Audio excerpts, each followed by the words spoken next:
Hello students, तो आज हम जो बात करने वाले हैं वो बात करने वाले हैं common base configuration for BJT. And इसमें भी हम एनपीएन की बात करने वाले हैं। ठीक है, सो बीजेटी दो तरह के होते हैं, NPN and PNP. So firstly we are considering the NPN configuration. And यहाँ पे एक कॉमन बेस एनपीएन बीजेटी का सर्किट डायग्राम बनाया गया हुआ है। नाउ यहीं पे कॉन्सेप्ट आता है, दिस इज वेरी इंपॉर्टेंट, कि कहाँ से ये कॉन्फ़िगरेशन आ रहे हैं। To port network, to port network मतलब क्या हुआ कि बीजेटी को हम अगर टू पोर्ट नेटवर्क की तरह काम कर सकते हैं।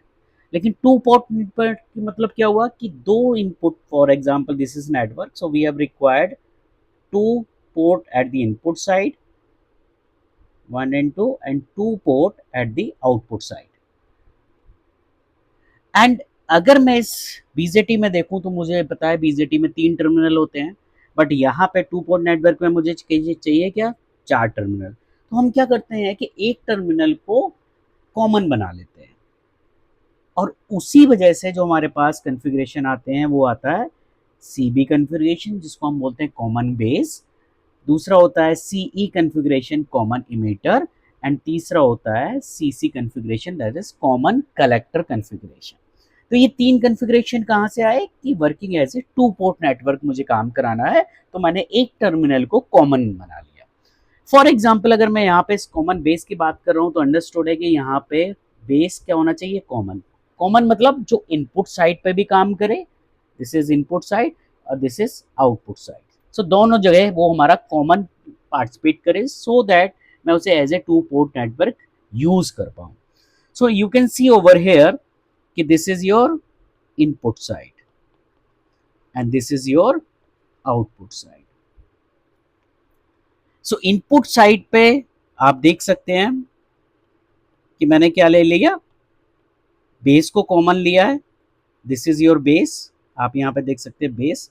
अब जो बेस क्या है, इधर भी पार्टिसिपेट कर रहा है इनपुट साइड और इधर भी पार्टिसिपेट कर रहा आउटपुट साइड। सो इसलिए इसका नाम क्या हो गया, common base configuration. So I hope this point is clear. चलिए अब आगे बढ़ते हैं, वन बाय वन हम we will discuss all these three configuration. So आज जो हम डिस्कस करने वाले हैं वो करने वाले हैं common base configuration. So first point clear. Now हमेशा इन प्रीवियस लेक्चर जब हमने बाइसिंग की बात की थी, अगर आपने वो लेक्चर नहीं देखा तो डिस्क्रिप्शन में आपको लिंक मिल जाएगा, वो जरूर दीजिए, देखिएगा, क्योंकि सारी जगह हम एक्टिव मोड की ही बात करने वाले हैं। सो मोड ऑफ ऑपरेशन, उसके बाद बाइसिंग, दोनों जगह हमने क्या बात की थी, एक्टिव मोड की। अगर आपको याद हो तो अगर मैं एक्टिव मोड में जब भी बात करता हूँ तो जो आपका ईबी जंक्शन होता है वो फॉरवर्ड बाइस होता है, और जो सीबी जंक्शन होता है वो रिवर्स बाइस होता है। तो हमने वही किया कि मुझे ई और बी जंक्शन मतलब एमीटर और बेस के बीच में फॉरवर्ड बाइसिंग करनी थी, इसलिए मैंने एन को निगेटिव से कनेक्ट किया। ये एन वाला टर्मिनल था उसको निगेटिव से किया, और पी को पॉजिटिव से। इसको मुझे रिवर्स बाइसिंग बनाना था, तो मैंने यहाँ पे आप देख सकते हैं पी वाला टर्मिनल निगेटिव से कनेक्ट किया और जो एन वाला टर्मिनल था उसको पॉजिटिव से कनेक्ट किया। चलिए अब हम बात करते हैं, ये तो हमने बाइसिंग कर दी क्योंकि मुझे एक्टिव मोड में पार्टिसिपेट कराना था। इसकी वर्किंग हम ऑलरेडी डिस्कस कर चुके हैं, जिसमें तीन करंट पार्टिसिपेट कर रही थी। एक था I, that is the input current, दूसरा था आई बी, एंड तीसरा था आई सी, जिसको हम बोलते हैं आउटपुट करंट। ये तीनों करंट कैसे डेवलप हो रही थी, ये आपने बाइसिंग जब operation of BJT lecture discuss किया था उसमें हमने पढ़ा था। ठीक है, सो उसका भी लिंक आपको डिस्क्रिप्शन में मिल जाएगा।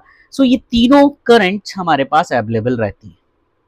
अब हमें केवल कॉमन बेस की बात करनी है, और इसकी कॉन्फ़िगरेशन हम पहले बढ़ चुके हैं क्योंकि इसके बारे में हम ऑलरेडी ऑपरेशन में डिस्कस कर चुके हैं, इसलिए हम डायरेक्टली किस पे आएंगे, वर्किंग छोड़ के करंट की इक्वेशन पर डिस्कशन करेंगे। ठीक है, सो अगर 7 मार्क्स में आपका क्वेश्चन आता है कि common base configuration for NPN, तो आप इसकी वर्किंग भी लिख सकते हैं अगर आपके पास सफिशिएंट टाइम है। क्लियर। अदरवाइज आप सिंपली वहां पे एक्सप्लेन करेंगे कि इसको मुझे फॉरवर्ड वाइज बनाना है ईवी जंक्शन को, उसको मुझे रिवर्स वाइज बनाना है, तो इस तरह से मैंने बैटरी कनेक्ट की, दो रेजिस्टेंस लगे हुए हैं R E and R C, that is for controlling the current only. Okay, so कहीं कहीं बुक्स में आपको ये मिलेंगे भी नहीं, डिपेंड करता है। नाउ यहाँ पे एक चीज देखने वाली और है जो मैंने यहाँ पे ड्रॉ की है। यहाँ पे आप देख रहे हैं एक वोल्टेज है VEB। So in case if resistance is not available, ये रेजिस्टेंस अगर अवेलेबल नहीं है, इन दैट केस जो VEB मतलब एमीटर और बेस के बीच में जो पोटेंशियल होगा which will be equal to VEE, क्योंकि कोई भी ड्रॉप नहीं है एमीटर एंड बेस पॉइंट पे। लेकिन अगर रेजिस्टेंस लगा हुआ है तो कुछ ना कुछ ड्रॉप होगा। इसलिए अगर कभी भी आपको पूछा जाता है कि एमीटर और बेस के बीच में पोटेंशियल क्या होगा, तो वो VEE के बराबर नहीं होगा, ये आपको ध्यान रखना है। Same is applicable for this VCC। सो अगर रेजिस्टेंस नहीं है, कोई भी कंपोनेंट वहां नहीं है, बेस और जो आपका कलेक्टर है डायरेक्टली VCC कनेक्टेड है, तो आप बोल सकते हो कि कलेक्टर और बेस के बीच में मतलब VCB की वैल्यू जो है वो VCC के बराबर है। और अगर कोई कंपोनेंट है तो ऑब्वियसली वहां पे वोल्टेज ड्रॉप होगा, तो वो वैल्यू उसके बराबर नहीं होगी। इसलिए मैंने यहाँ पे दोनों को अलग शो कर दिया, VEB एंड VCB क्या होता है। अब करंट की बात करते हैं फटाफट क्लियरली कि करंट की इक्वेशंस में क्या चेंजेस आएंगे। चलिए, सो सर्किट आपके सामने क्लियर है। अब आप देखिए कि जो आईसी है, जो यहाँ पे ये आईसी यूज हो रही है करंट, ठीक है, ये ऑलरेडी आपको पता है कि इलेक्ट्रॉन का मूवमेंट होता था बेस टू कलेक्टर, तो उसके अपोजिट हमारी करंट होती थी आईसी। सो जो आईसी की वैल्यू होगी वो क्या होगी, जो आईसी की वैल्यू होगी वो दो वैल्यू पे डिपेंड करेगी। एक तो आईसी इंजेक्टेड, आईसी इंजेक्टेड मतलब वो इलेक्ट्रॉन्स जो बेस और कलेक्टर जंक्शन को पार करके कलेक्टर पे जा रहे थे, पहला पॉइंट। और दूसरी जो वैल्यू होगी वो होगी हमारी आईसीबी नॉट। अब ये आईसीबी नॉट क्या है, that is the reverse saturation current. Clear. So reverse saturation current आ कहां से रही, अब यहां पे आप देखिए खुद ही। सो यहां पे देखिए, अगर मैं इसको पॉजिटिव टर्मिनल से कनेक्ट कर रहा हूं और यहां पे टर्मिनल क्या है एन, सो ये क्या करेगा, जो एन टाइप का उसमें मेजॉरिटी चार्ज कर रही है इलेक्ट्रॉन्स है, उसको तो वो अट्रैक्ट कर लेगा, वो इधर चले जाएंगे इलेक्ट्रॉन्स। लेकिन जो उसमें माइनॉरिटी चार्ज कैरियर्स हैं वो होल से अवेलेबल है, वो क्या करेगा, इस प्लस को रिपेल करेगा। ठीक है।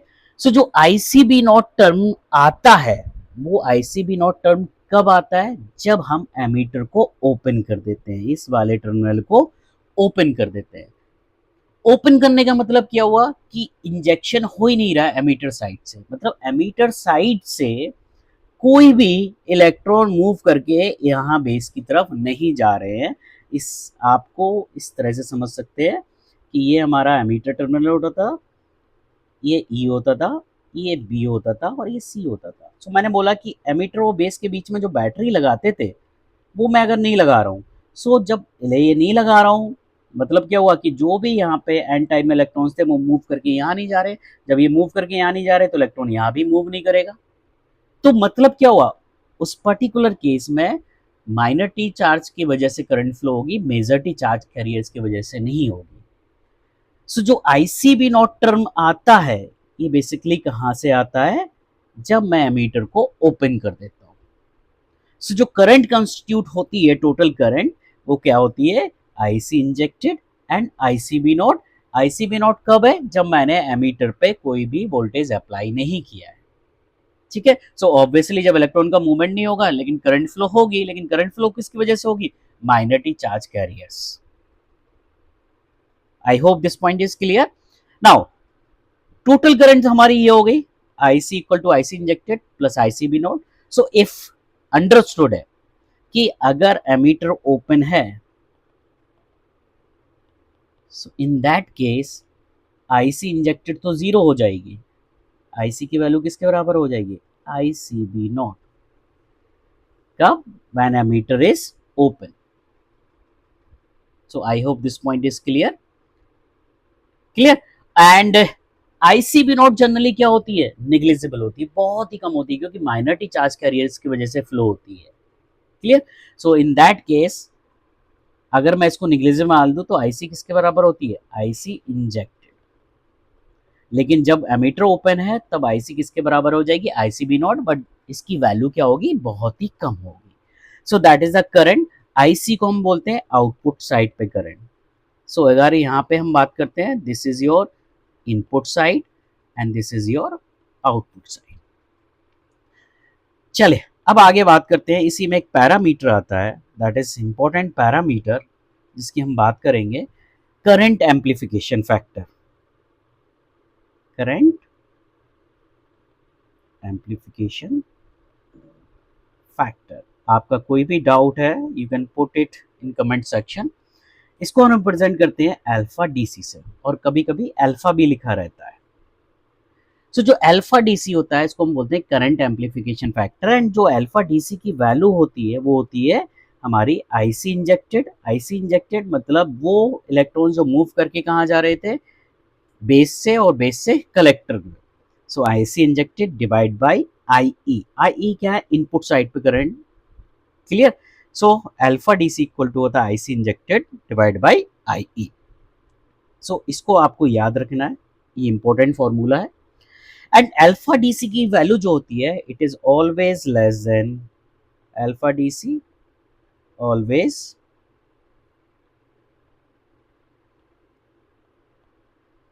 Alpha DC value is always less than 1। क्यों ऐसा बोल रहे हैं, क्योंकि मुझे पता है कि इनपुट साइड पर जो करंट होगी वो जनरेट हो रही है, वो मेजॉरिटी चार्ज कैरियर की वजह से हो रही थी, ऑब्वियसली वो वैल्यू किससे ज़्यादा होगी। जब वो बेस से पार करके जाता था, मतलब ईबी जंक्शन को पार करके, कुछ इलेक्ट्रॉन्स हमारे कलेक्टर साइड पे चले जाते थे, कुछ बेस से आउटसाइड में निकलते थे।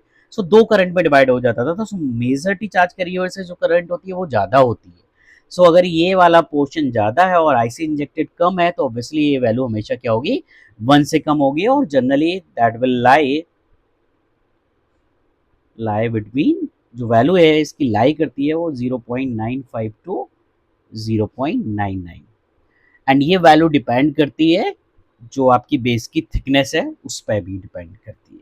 चलिए, सो यहां से मैं अगर बात करूं इक्वेशन नंबर 1 से, मैं लिख सकता हूं कि आईसी इंजेक्टेड की जो वैल्यू है वो किसके बराबर है, alpha DC into I E. Clear. And we know first equation क्या थी हमारी, जो आईसी की वैल्यू होती है टोटल, वो क्या होती है, IC injected plus IC B naught. इसके बारे में हम पहले ही डिस्कशन कर चुके हैं। ठीक है।